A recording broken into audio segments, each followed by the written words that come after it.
Hello, everyone, and welcome back to the KT's Theory Algorithm series. Today, we're going to tackle a trio of models that are fundamental to understanding how adaptive learning platforms work: LFA, AFM, and PFA.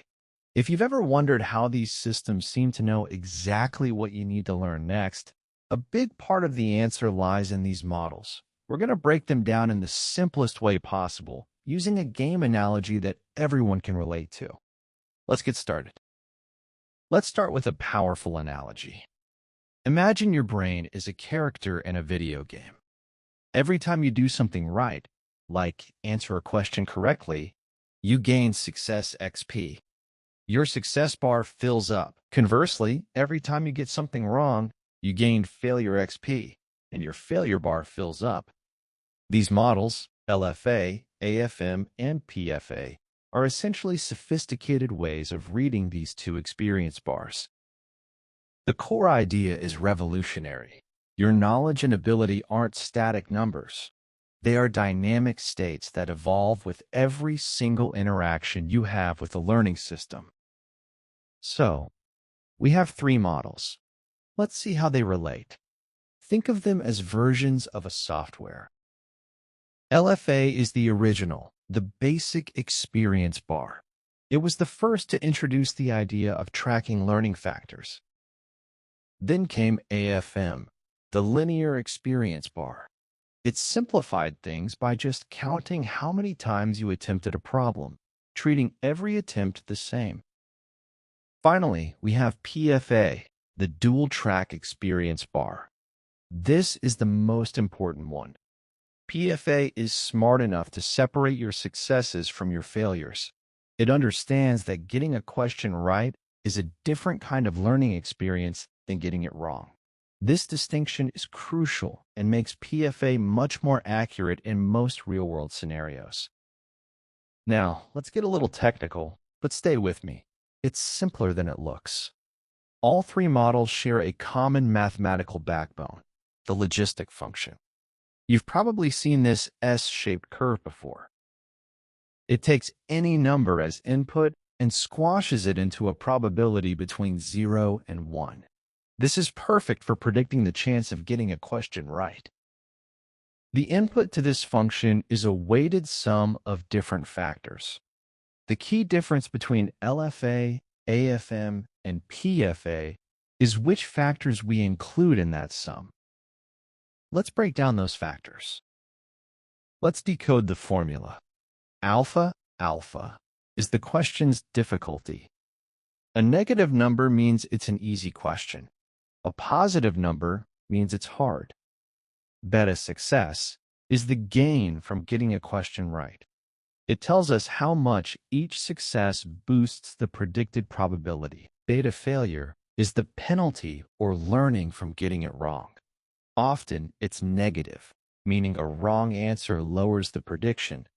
But interestingly, it can sometimes be positive, capturing the learning from mistakes effect. Rho is a measure of the student's baseline intelligence or prior knowledge. And finally, the X terms are the actual counts from the student's history, how many times they've succeeded, failed, or tried. All right, enough theory. Let's put this into practice with an example. Meet Xiaoming. He's learning about linear equations and is about to tackle his sixth problem. From his first 5 attempts, we know he succeeded 3 times and failed 2 times. We also have a pre-trained model with some parameters. The question difficulty alpha is minus 0.5, meaning it's relatively easy. The success coefficient beta kiss is 0.4. A positive number that will boost his chances. The failure coefficient BF is minus 0.1, a small penalty for each mistake, and his baseline ability Rho is 0.2. Now, let's use these numbers to calculate his predicted success probability for the next question using each of the 3 models. First up, the most popular model, PFA. We plug Xiaoming's history into the formula. We take the question difficulty, add the success boost, 0.4 multiplied by 3 successes, Add the failure penalty, minus 0.1 multiplied by 2 failures, and add his baseline ability. This gives us a value of 0.7. We then feed this into the logistic function, and out comes a probability of approximately 71.1%. That's a solid prediction based on his mixed history of successes and failures. Now let's try AFM. Remember, AFM only cares about the total number of attempts, not whether they were right or wrong. So we use the total opportunities, which is 5. Plugging in the numbers, we get a much higher value of 1.7, leading to a predicted success rate of 84.1%. That's a big difference. You can see the problem here. AFM treats Xiaoming's 3 wins and 2 losses as the same as 5 wins. It doesn't account for the mistakes, which is why the prediction is significantly higher and arguably less accurate. Finally, let's look at LFA. It's similar to AFM in that it uses total attempts, but it adds another layer, a question-specific adjustment factor, delta.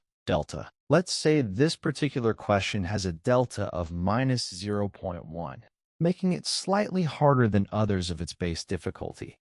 We add this to our calculation. The result is a value of 1.6, leading to a prediction of 83.2%.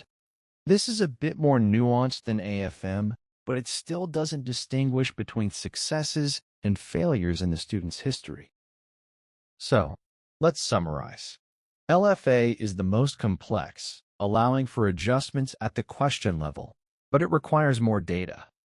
AFM is the simplest and fastest, making it great for quick prototypes, but it's the least accurate because it ignores the difference between right and wrong answers. PFA strikes the best balance.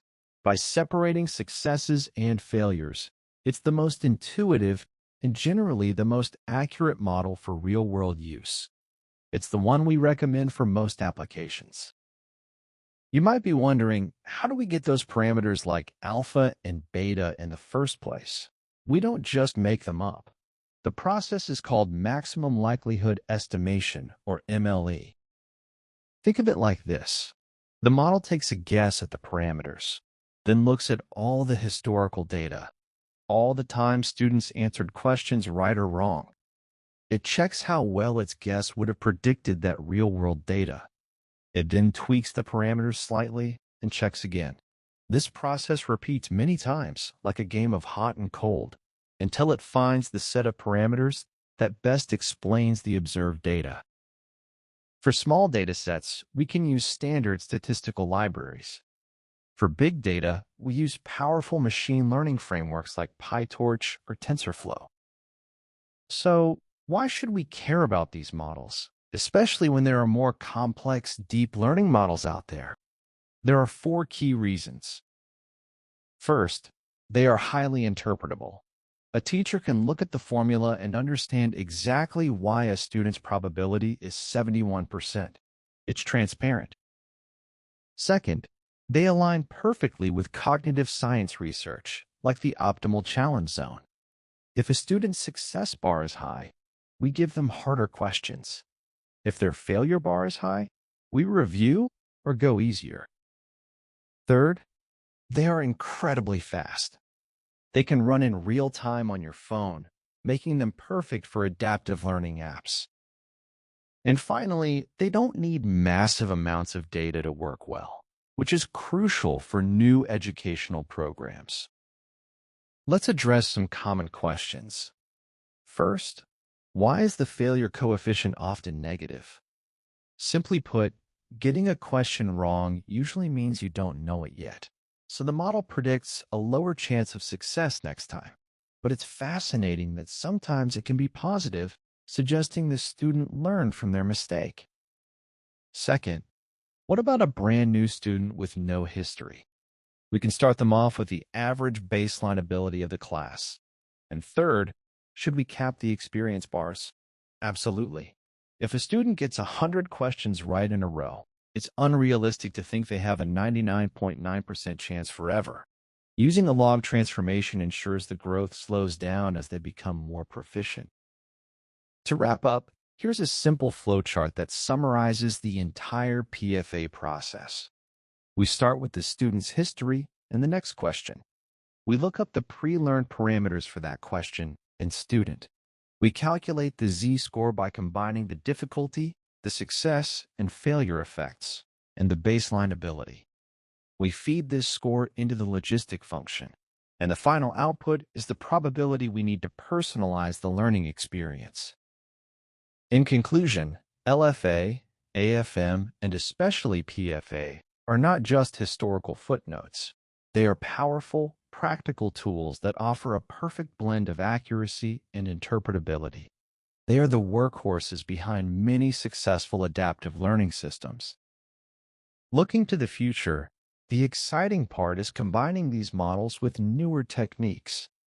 Imagine a system that uses a deep learning model to find complex patterns, but presents its decisions in a way that a teacher can understand, using a framework similar to PFA, or integrating richer data, like how long a student spent on a problem.